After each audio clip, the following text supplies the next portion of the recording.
Voilà, merci na bana nzambe nyonso. Nasengi bino pour s'abonner na RK Pro TV pa ya moi nanga Rais Kangi.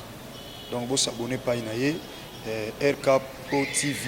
Vous s'abonner ebele massivement de Tolobaka et pour na plus ba émission chrétienne mingi o nzamba sala makazi apesa e makoki ya kochaka kati na bino bana nzambe batant oyo bokoyi ko se retrouver na makambo nzambe. Donc na pesi bino directive bande konanga vous s'abonner na RK Pro TV et pas web bola na makambo nzambe nde bola. Tout ce qui est chrétien, donc des œuvres chrétiennes, pour la édification de l'église Corps de Christ. J'insiste, RK Pro TV, vous s'abonner massivement pour nous retrouver par ya Makamanzam. Na ma par ya ngai mo pende kona bino de la foi et ko leka kuna et pas ya moi na biso Rais Kangi. Que le bon Dieu vous bénisse. FB International, Fiston Bassende, agence de fret maritime pour Paris en France, à destination de Kinshasa RDC. Tous vos colis, envoi express, envoi normal, conteneurs et autres. Confiance Nabisso na FB International. Fiston Bassende, en région parisienne, au 40 rue Jean Rossard, 77 380 Comble-la-Ville, en France. Contact, composé le plus 33 7 67 90 77 07. Et à Kinshasa RDC, votre contact au 72 avenue Maringa, commune de Kassavubu. Référence à Sosa Chaba. Téléphone plus 243 89 89 11 402. Le fret maritime. Ezali Mosala ya FB International. Fiston Bassende. Allez vite. Vite. Mais alors, très vite, chez FB International. Fiston Bassende. Qui salue. Alors, abonnez-vous massivement et surtout n'oubliez pas de décrocher la cloche de notification pour ne rater aucun de nos programmes. RK Pro TV.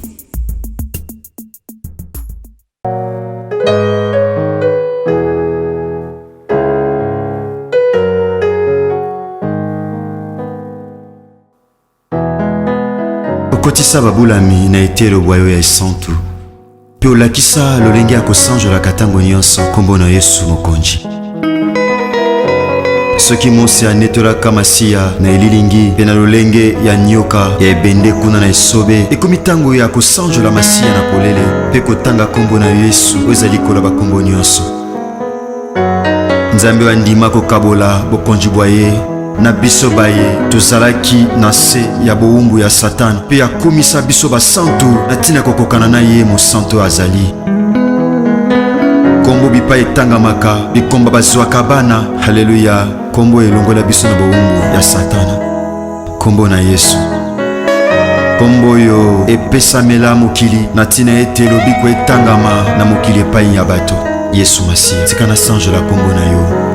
Kombo epesamela mokili na ntina ete lobiko etangama na mokili epai wapi butu ankolela pe mikakatano ekomama na mitema ya bato. Kombo elatisa mokili lamba sika oyo moto moko te akoki kolongola yango. Kombo yo ekamuna misala ya Satana lokola mosali mafuta akamuna kambila mpona kobimisa mafuta. Kombo yo ememaka bomoi epai kufa elobama. Kombo yo ememaka lobiko epai bokono eumela ntango molai. Kombo yo epesaka biyano epai wapi mituna esukisa maelemi ya bato ose. Kombo yo ebikisaka bokono oyo esukisa maele ya minganga. Kombo ebimisa maele ya bato liboma na ntina kotalisa ete moboko ya boyebi eza nde yo Yesu Kristo ya Nazareti. Kombo etanisaka tongo na mitema ya baye baumela na butu ya mikakatano. Kombo emema lipamboli epai wapi mobondo elobama. Haleluya. Kombo etiaka makele makasi na matoyi ya baye bateka bomoi na ntina ya mbongo pe na ntina bisengo ya mokili. Kombo na Yesu Kristo. Kombo basantu akala basakola. Kombo yo eningisa pe etengamisa lifelo pona libela. Kombo esopaka ngolu ya Nzambe Tata likolo na bato. Kombo yo elongisaka bayenge bene na bitumba ya molili pe ememaka pole pona kongengisa banzela ya babulami. Kombo yo ebimisaka na libulu ya mikakatano pe ya kolela. Kombo ekausaka pinzoli na miso ya baye bazolela. Kombo ezongisaka na bomoi oyo si ekufa pe si ekauka. Kombo ezongisaka na bomoi ata osi ekundama. kombo ezongisaka na bomoi ata miku ya kokauka. Kombo oyo etanisaka tongo na mitema bazomela na kati ya molili. Kombo ezali kona bakombo nyonso. Kombo etangamaka ntango nyonso solo. Kombo ekomaka elonga na mitema babulami. Epai kombo etangamaka makambo ebongwanaka. Epai kombo ezotangama mitune ezozwa biyano. Epai kombo etangamaka haleluya ezalaki pasi ekomaka pete. Epai kombo etangamaka haleluya epai makambo emonanaki pasi mitune emonana pasi epai na bato mayele. Kombo na Yesu masisi ekomisa yango pete. Kombo oyo ememaka esengo ekoseka na bilongi oyo ebeba na ntina mitungisi ya pasi ya mokili. Kombo na Yesu, kombo oyo Nzambe Tata, kombo eningisaka misala ya Satana, kombo ezongisaka na bomoi, kombo ebengaka na kozala. Au commencement, était la parole, et la parole est Christ. Radio Parole Vie, la radio qui donne la vie à travers la parole. Mbote Shalom, chers bien-aimés dans le Seigneur, chers auditeurs de la radio Parole Vie, la RPV, la radio chrétienne qui a un seul objectif de prêcher la bonne nouvelle du royaume. Merci chers papa et maman, chers frères et sœurs, vous qui êtes branchés en ce net moment à la radio Parole Vie. Merci bien-aimé, Bebokata Kapongi, Boutou Topetongo Makasi, Natina Kozala branché, bien-aimé, la radio Parole Vie. Bien-aimé, je l'ai toujours dit, je suis le prédicateur de l'évangile. Nakati radio Parole Vie tuti akasango malamu ya kolo na biso Yesu Masia nazakati nzamba solo pe abomo. Nzambo tata nanga Jean-Paul Mayata, pasteur de la foi Teyanga. Voilà pourquoi nous avons été à yoye na butu tope na tongwa lelo. Mon frère, ma soeur, le bâton où nous sommes le bananzambe ndezaka vrai besoin à mutu. Yaya, ozo lukana, oui c'est vrai, ils ont besoin. Vous en avez pour ça besoin physique, puis besoin spirituel. Mais besoin spirituel, ils ont mutu ya ming makas koleka. Bien aimé, pourquoi? Parce que en réalité, dans l'homme, c'est l'esprit. Et c'est le souffle de tout puissant qui lui donne l'intelligence. Donc, en réalité, quand il y a autre monate, il y a molim. Bien aimé, il y a batubelo komone aba paquet, a vimbanzoto, na bomoto. Mais spirituellement, ne kamuki a osaka de la vie nae. Pourquoi? Parce que il est un homme charnel. Or, un enfant de Dieu doit être spirituel. Parce que, nzamba bandano kutonga na kati, ya babima na libanda. Mais Satana atongaka na libanda pona kati abebisa. C'est ça bien aimé. Notre Dieu abanda kutonga na kati asilisi nyonso. Tango na libanda bien aimé batu bamoni batatoli unene ya Christ a eu gloire. Mais Satana abanda na libanda bien aimé angengisi libanda na kati kopola na kati kolela nakati mitune zanga biyano nakati ba problème nakati mikakatano maladie échec péché bien-aimé Satana salande bongo. Mon frère ma sœur nazane singo koto sango malamu na butu tope na tongo lelo kolanisa matem otobandaki depuis avant-hier o ezali na kozala mutu ya nyongwali kelemba na bangote. C'est ça bien-aimé dans le Seigneur. Et mon côté au suna tongo ya lelo bien-aimé dans le Seigneur. Yaya, tu tanga ki Biblia.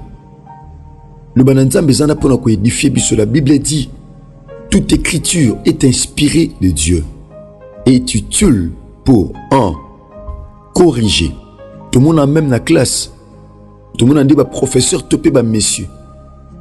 Corriger ba devoir, ba TP. Bien-aimé dans le Seigneur. Corriger pourquoi? Batela ceux qui moi na comprendre yaya leçon malam. Sali otubenga correction. Correction zali bien aimé ko luka perfection amutu. Et pas une coco chose là qui va corriger mutu comprendre que naza faible place boy. Na travailler malam te. Donc correction et permettre amutu aiba état. Voilà pourquoi la Bible est là bien aimé dans le Seigneur et présente à biso état otozali. C'est ça mon frère ma sœur. Donc la parole de Dieu est là pour corriger, pour enseigner, pour convaincre. Bien-aimé, pour nous instruire dans la bonne voie. C'est ça l'objectif de la parole. Or la parole c'est Dieu lui-même. Bien-aimé de le Seigneur, c'est la parole de Dieu qui est le vrai besoin spirituel d'un homme. vrai besoin ya mutu. Bien aimé, c'est la parole. Le bananzambe tongaka kati ya mutu pe libande ya mutu. Bien aimé, dans le livre 2 Rois chapitre 6, tu banaki na verset 24 et le tu banaki verset 26, tout à la pensée à Nzambe. La Bible a dit, et comme les rois passaient sur la muraille, une femme lui cria, sauve-moi, oh mon roi. Bien aimé. Donc cette femme avait un problème. Cette femme avait un problème. Le roi était en train de faire la ronde. À se tourner la muraille. Muraille c'est quoi? To réaliser. Na tango kala. Bien aimé dans le Seigneur. Ba ville ezalaki kozala entouré na ba muraille. Muraille eza mur ya moulaï. Bien aimé. Tourmona lisolo ya Jéricho. Jéricho pesaki na muraille. Donc le baké muraille Jéricho koyaki. Jéricho zaki na muraille. On a hauteur nango ezalaki bien aimé dans le Seigneur. Na 10 mètres. Il y a hauteur. Mais na largeur, topé na épaisseur, ezalaki na 6,50 cm.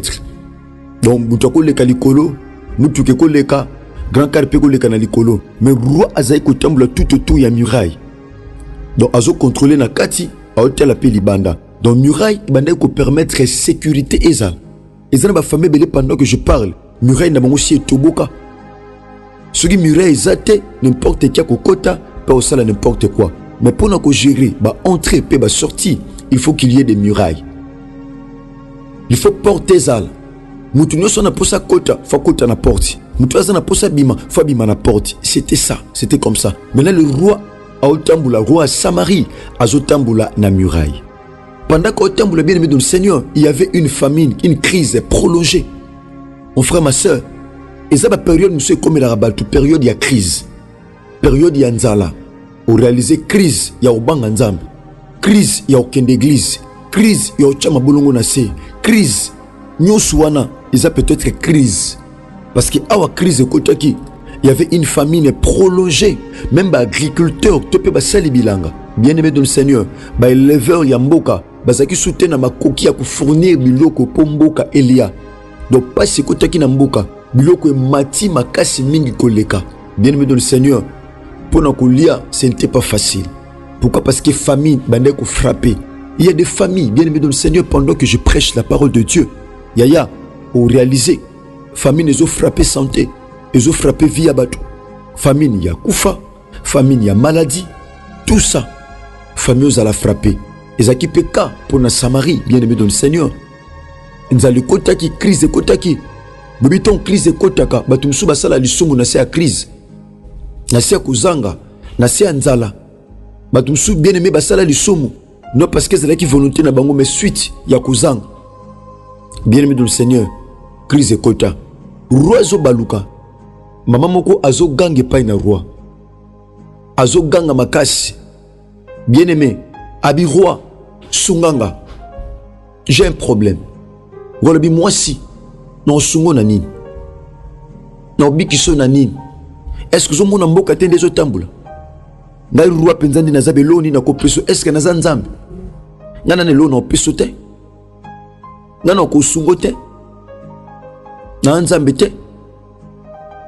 Non sungo na nini? Abi roi, j'ai un problème. Mon frère, ma soeur, tu as un problème. Yaya, ozana likambo, ozana problème. Mon frère, ma soeur, tu as un problème. Quel est le problème là? Ozanango ezotungisayo. Tango roi abisi moi sur likamnin. Moi c'est abisi. Yoka, le verset 28. Et le roi lui dit: qu'as-tu, likamnin? Le problème nous anime. Elle répondit: cette femme-là m'a dit, donne ton fils, nous le mangerons aujourd'hui. Et demain, nous mangerons mon fils. Yoka, c'était une proposition. Cette femme-là m'a dit. Donc, Ezaki poussa n'a été. Ezaki volonté n'a été. Ezaki n'a pas calcul n'a été.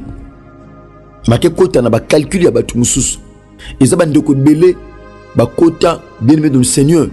Na misala moulili par ignorance. Voilà pourquoi la Bible dit mon peuple périt par manque de connaissance. Cette femme n'avait pas de calcul ya osala likelemba. n'avait pas de calcul ya le rolia ban. Mais moi ce aya yebisie tala moi si yaka tout ça la likelemba. Bien-aimé dans le Seigneur, likelemba auto ça les likelemba mbongo te. Mais likelemba ya ban. Tout ça likelemba. To yokana. Mon frère, ma soeur, Tom Suna vino pour vivre, faut ça qu'à likelemba. Sans likelemba yo vivre te, Tom Sou pour le bango. Ngana on dit pas une te kaka sans likelemba non vivre te. Sans likelemba na zandu non vivre te. Sans likelemba na gambela, na somba zikida, na liberté, te pe na wendi moko songolo. Bien-aimé, sans likelemba non vivre te et cause la pe malubo yoluba. Kota makilema un peu partout, nyon soana, l'objectif moko zo ba mbongo, o sangisa. Yaya, pour okolisa fond na yo, ya commerce. Tom sous. Mais bien aimé dans le Seigneur, derrière toutes choses, sachez-le très bien, il y a un esprit. Aolu kosa likelemba. O sangisa ba mbongo mitoki ya bato ebele. Est-ce que biso c'est ba mbongo wana? Bato ebele bande ko évoluer bien na famille, bande ko mata, mais ba chuta. Pourquoi? Azu mbongo likelemba ya lemba. Azu mbongo likelemba ya kisensu. Ya matete, ya njili, ya masina, ya limete. Bien aimé, à sangisa, à tchana commerce, au réalisé. Aux accoutures fond na yo qui ne temps où nous se chité. Et simbate, mon frère, ma soeur. Tant que na projet moko songolo ne siko tel songe pa ina nzambe. Ok maman na likelemba. Oko zapi maman likelemba. Mon frère, ma soeur. Bato bele ba vie comment compliqué. Pour na makamba likelemba. Ba msuba kote lango même mabele. Bamsu ki ndoke kote wana bamsu baluka porte ko kote na vino po babundiso bamzwa porte te mais ba proposer likelemba ondima yango na de porte bando banda likelemba complication ben ko proposer monsieur. Donc cette femme n'avait pas ces calculs là ben ko proposer tout ça na biso likelemba tout ça les ayambongo te mais za likelemba ban to lia mwana na yo lelo lobi to lianga. Nazo luka lelo mwana, maman, papa, mon frère, ma soeur. Nazo luka lelo musala. Nazo luka lela yo, bomboy. Nazo luka lela mubali. Eza bato bele bakota makilema mibali. Tumuna ngo ba mama muziki. Balekisa mibali na bango, poazo mibasi, poazo mibali bana mikie. Et ba jeune garçon. Combien de maman bakota banzela malamu te. Ba sacrifier ba tata. Ba sacrifier ba vie ba tata. Ba sacrifier misala ba tata pour courir devant ba jeune garçon. Combien de tata pe, combien de papa ba kota misala malamu te ba sacrifier ba maman pour courir derrière ba jeune sœur, to pe ba jeune fille. Tout ça likelemba. Ba okani ba sala likelemba makila. Bien-aimé dans le Seigneur, ezana ba tobele ba kota makila makila. Au réaliser, tom sozo bazemi. Bazemi nyoso zo ki sopanaka. Pourquoi? Parce que quelque part alors que la Bible dit la Bible dit les parents ont mangé les raisins verts et les dons des enfants en ont été agacés. La Bible dit encore, on ne dira plus encore ces proverbes en Israël que les parents ont mangé les raisins verts et les dons des enfants en ont été agacés. Bien aimé tout le Seigneur, bana bazaba innocent bana ba yebité bana bazo sakana bango nzoka ba osela bango déjà projet balia bango yango ya sambela. Mon frère, ma soeur, mama sambela pour na bana obité nana okotla bango likelemba.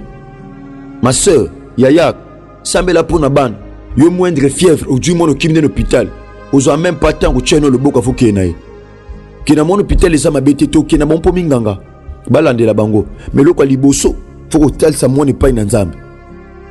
Faut sambela. Mon a sali crise ba mon hôpital. Ba toli ba perda ba tundengwana. Bien aimé, bana ba innocent ba yebité. Bana ba fandi na bango. Nzoka ba mama mi balé ba yokani. Nebité so ba zoki ba pesa ba kombo bana. Bien aimé, ba okani likelemba. Bon, merci. Ba se mettre d'accord. Toli a yokas. Merci. Maman aina mwana. Mwana nga tolia yeyo. Mwana penza lutala boy. Yeya. Mutu abundisa kwa za mutema te. Mutu akotelo likelemba ana mutema te. Yaya. ana mutema te tala bolingo mama zakalongo pa na mwana même ndoki sans cœur. Ces femmes étaient des sorcières. Bazaki bato misala malamu te ata nzalango ya okoteka bunzambe te pona nzala, okoteka nzoto te pona nzala, okoteka liloba na nzambe te pona nzala. Cher homme de Dieu, les gens bato bele bateka évangile pona lipa. Beaucoup de serviteurs de Dieu, même les réseaux sociaux, bazo teka évangile pona nzala, bazo teka délivrance pona nzala, bazo teka crédibilité pona lipa. Combien aujourd'hui, combien de serviteurs de Dieu, cher bien-aimé dans le Seigneur, bazo teka évangile, bazo teka liloba, bazo teka bonzambe pona lipa, pona bazo lipa bazo teka. Ya koteka bonzambe te. Baso mibale bokola nzale kotaki na mboka bakoki ko supporter nzala te. Alléluia. Ces femmes n'ont pas pu supporter la famine. Alors que famine les a tout simplement épreuve, mon frère, ma soeur. Les a tout simplement nzelo nzambazo leksayo. Otika la wanate. Tu ne resteras pas dans cette famine. Ce n'est qu'un chemin, mon frère. Ce n'est qu'un chemin, ma soeur. Nzala selibana ozokuta nango, mon frère, ma soeur. Ce n'est qu'un chemin. Nzala chômage wana, ce n'est qu'un chemin. Maladie wana, ce n'est qu'un chemin. Tu ne mourras pas dans cette maladie. Ce n'est qu'un chemin, mon frère, ma soeur. Échec wana, ce n'est qu'un chemin.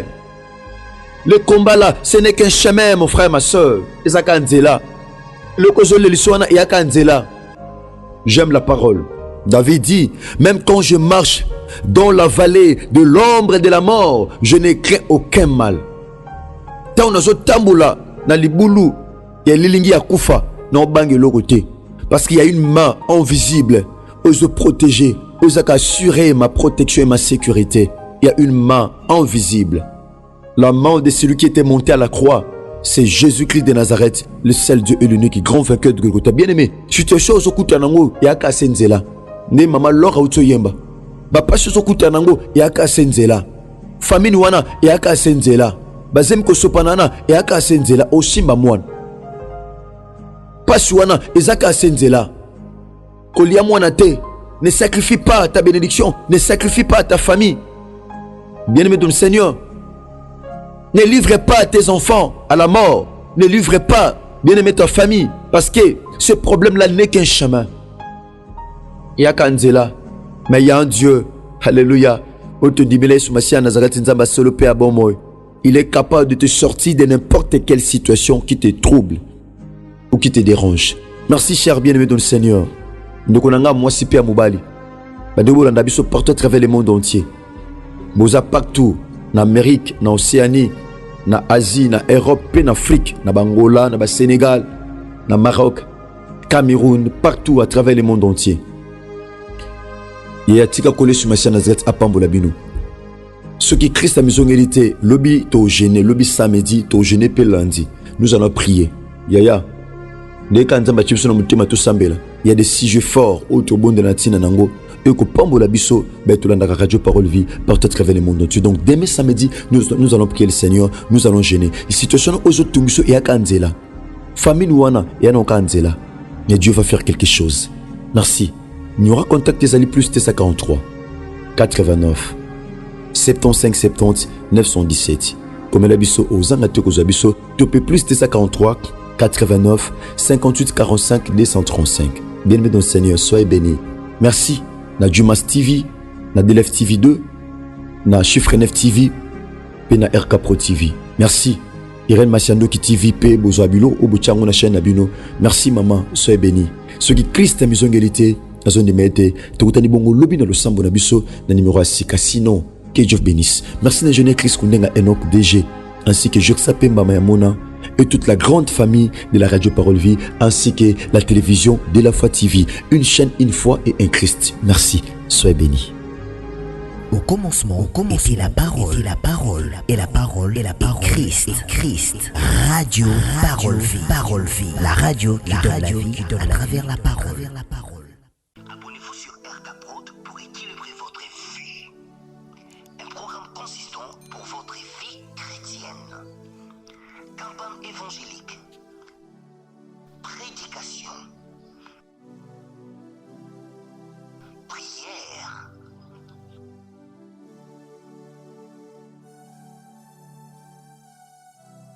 enseignement biblique, divertissement,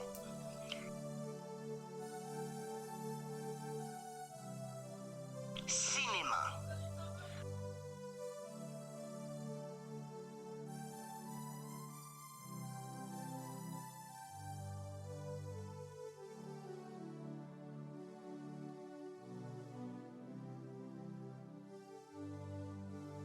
musique. Alors, abonnez-vous et n'oubliez pas de décrocher la cloche des notifications pour être informé à tout moment. RK Pro TV.